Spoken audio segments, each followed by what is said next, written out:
and the teeth of children are set on edge, that each individual is going to bear the consequences of his own sin.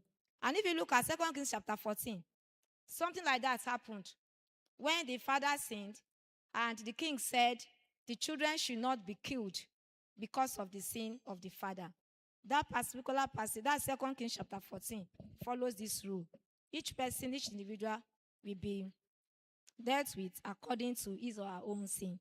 Every sin has a corresponding penalty, showing the gravity of disobedience in God's eyes. The chapter specifically addresses severe penalties for various forms of sexual immorality, including incest. Incest is when you marry or you have a sexual relationship with your blood relative. These penalties serve as a clear reminder of the serious consequences of breaking God's laws and the importance of maintaining holiness and purity in the community. Now to where I want us to really dwell in. Name of the sin or the offense, the particulars, and the penalty or penalties for each sin. They have itemized them for us, so I want us to pick them one after the other. Now, the first one is idolatry. Idolatry. Let's go back to that. Leviticus chapter 20, verse 1 to 3. Please, let's put our mind there. The Lord said to Moses, "Give the people of Israel these instructions, which apply both to native Israelites and the foreigners living in Israel." Although we are not native Israelites, but we can say we have been grafted into that system. According to the passage now, we can say we are foreigners, Israelites. So the rule too apply to us. If any of them offer their children as a sacrifice to Molech, they must be put to death. The people of the community must stone them to death. I myself will turn against them and cut them off from the community, because they have defied my sanctuary and brought shame on my holy name by offering their children to Molech. According to history, they said Molech is an idol of the Ammonites and the Canaanites. It's an idol. They said it's like a sitting human being, a human being that is sitting down. The body is the body. They carve the body as human, while the head is like a cow, a bull's head. So they said the way it sits down, it will spread its hand. It will spread the hand, and the hand leads to the stomach. And the stomach is hollow. And down the hollow is a furnace. They said it's been heated, that the Molech is heated to the extent that it turns white. You know, that thing will turn white. That the idol turns white with fire. So then the people, which the Israelites too committed then, they will throw their children. No one wants a sacrifice. And according to history, they said they do that for prosperity, for fertility, for protection. And those are the things they do to appease that God so that it will help them. So they spread the hands that the idols spread like this. They will throw their children to the hands. And as they throw it, the child will roll down through the hand, down into the hollow of the stomach of the idol, and it will go down into the fiery furnace. So, and they said, as they threw the baby there, the child there, the drummers, they will be beating drums.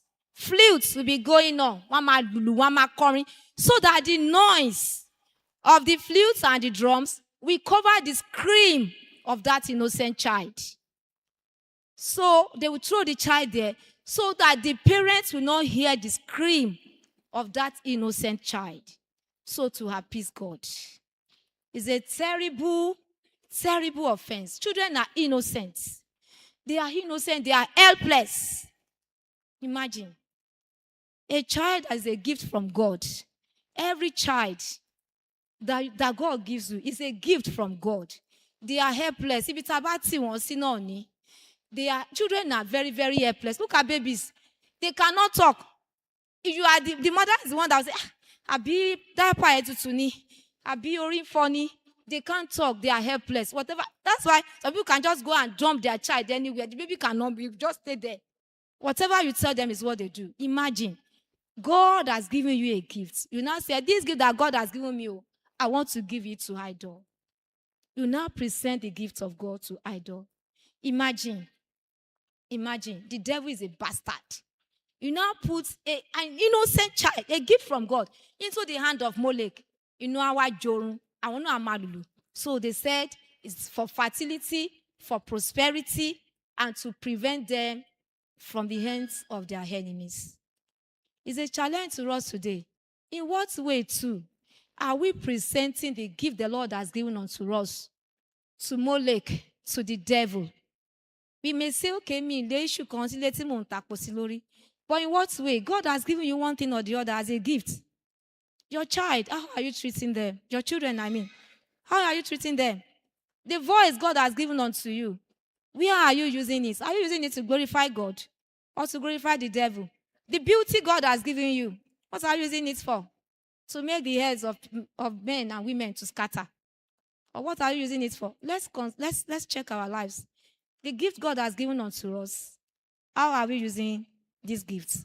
Are we making God happy with the gift he has given unto us? Imagine. The Bible records in the gospel that some women, they brought their children to Jesus. When they brought their children to Jesus, the disciples said, don't let them disturb Jesus. Let them go. Jesus said, no. Bring them. The Bible records that he carried them on his lap. He put some on his shoulder and he blessed them. They carried their own to appease the devil. Let's be like Anna, that carried her own child to God. She sacrificed her own child to God.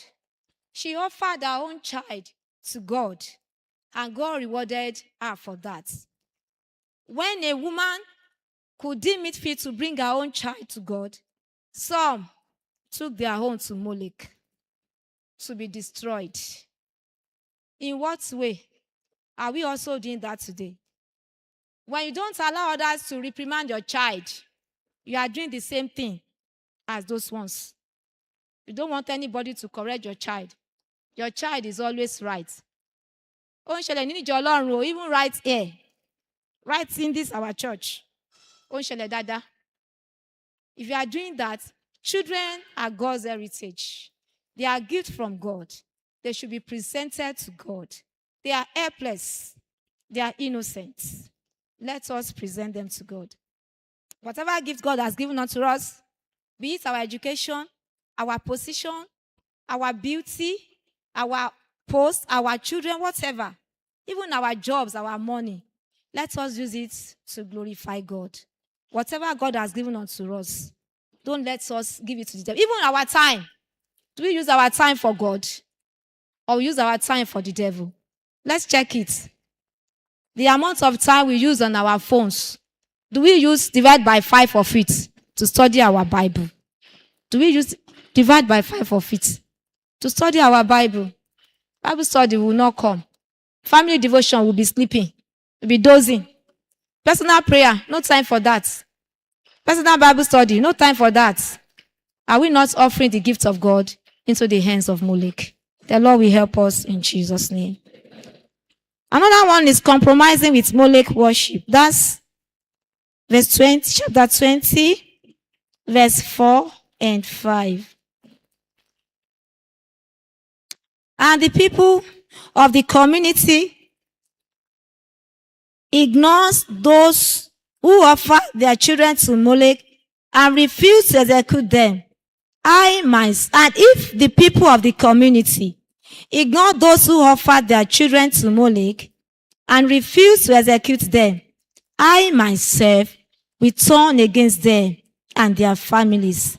I will cut them off from the community. This will happen to all who commit spiritual prostitution by worshiping Molech. There's a passage, I think, in the book of Romans that said, not only those that commit the offense, but those that have pleasure in them that do it, they also will be dealt with. The same thing this passage is telling us. People that are compromising with the worship of Molech, and they refuse, you know that somebody is doing this bad thing, offering his child to Molech, doing bad thing in your community, doing bad thing in your family, in your church, and you say, or you have pleasure in those that are doing, you are not doing it, but you have pleasure in those that are doing it. God said here that he himself is going to deal with them. He himself is going to execute them. He will cut them off from the community. Let's look at our lives today as Christians. In what way are we compromising? In what way are we compromising as Christians? You yourself knows that this Thanksgiving that you came to church to do, this testimony that you came to Ishore to give, you yourself know that this gift is not from God. Though. You knew Vito day. You collect gift from the devil. You will come to church to come and do Thanksgiving. Come to church to come and give testimony. You know, you yourself knows that this gift is not from God. You are compromising with Molech. Also, in your parties, as a Christian, when you have function, that is when that Shiriwa Mantu, Babatini parties. That is when only the you in you makes you what you are. That you in you, yeah, that is then that we know that you that is in us. Somebody that loves nudity, you will know that person when he has party. Somebody that loves nudity. But so this is that loves nudity. Don't hide. Sunday church. Because if we throw our caution, she will throw our caution away. Then you will know who that particular person is. Somebody that is a drunkard. Because as a Christian, you are a drunkard. We are going to know when you have parties. When we have parties, we compromise. A Christian that loves worldly music, because then church music will be boring. So we are going to know the you in you when you have your parties. We compromise with Molech. Christians compromise. And the funniest thing is that there is nothing we do that interests the worldly people. But what they do interests us. I just don't know. There was time I was telling my husband then, I said, there was a lady I knew right on campus then. We now met again in maybe ministry or so. I said, I knew this lady when we were on campus. My husband said, that she would be thinking that she could boring see me being a Christian. They never admire us. There was a time we Christians we are using wool to make our hair. Our sisters and low wool. Our unbelievers no that they wanted to use wool with us. They will now put big earrings so that you know that I just use wool. I'm not a sister. So that this my big earring like tire and my color will show that I just love. I love the way they use wool to make their hair. Then it was really very beautiful when we do it. They love it, but they'll show a difference so that they'll know that, see me using kiniko, but we, it is their own that will interest us. It is their beats that will form on Jesus. It is their own that will be. Sometimes I listen to music, I just say, God, save our soul. You will think that, this is blues. The music they call blues. Now. Our music they will just add little Jesus to it. So that you just think, I just say God, talenton. Who do we deceive? Our lives don't interest them. but it is their life that appeals to us. Compromising. And we call ourselves Christians. In what way are we compromising? Our music. In what way are we compromising? It's the slangs they say that will interest us. If you're not believer, I say God bless, know that it's just making jest of you. But it's their own slangs that will interest us. I don't know. We have problem in Christianity. We have problem. They will say, aye wonu ijo, aye wonu ijo, ijo lo wonu aye o. Aye kokon wonu ijo, ijo lo wonu aye. We have problem. We have problem. May God save us in Jesus' name. And the Bible is telling us, if God is to make judgment the way he did in the olden days, in fact, but God is just a God of mercy. He said, if people that see them, if they refuse to make judgment, I myself will judge them. I will cut them off. The Bible, you want to pamper them. We want to cover them. We don't want to. If you remember during the time of Noah's ark, it was God himself that locked the ark and kept the key. Because he knew that Noah may want to pamper. He may want to take off his eyes. So God said, I myself will execute them. I myself will pass my judgments over them. You see them, you refuse to judge them. We too, in what way are we doing that? Whenever we have functions, let our functions show Christ, no matter what. Let our functions, let it show Christ. Let it show that we are children of God. We can be distinct. We can be different. We can be distinct, we can be different. What if Jesus comes on that your wedding day that you have thrown all caution away? Are you the first person to marry in the whole world, or are you going to be the last? What if Christ comes on the day of your wedding that you have thrown caution away? Let's be careful now. Let's be careful. You will see sisters. See them. See them. Nudity. I'm not paying nudity one in where we come for church cover. Worldly music one bed. Just pampering. Just using. It is them we know who they are. Alcohol. It's them we know. May God save our soul. Occultism. Verse 6 and verse 27. I will also turn against those who commit spiritual prostitution by putting their trust in mediums or in those who consult the spirits of the dead. I will cut them off from the community. Verse 27. Men and women among you who act as mediums or who consult the spirits of the dead must be put to death by stoning. They are guilty of a capital offense. Do you know that today, many prophetess, they consult mediums. They consult mediums. And you will think that, but if you are a child of God, you will know. And that is the essence of Bible study. That is the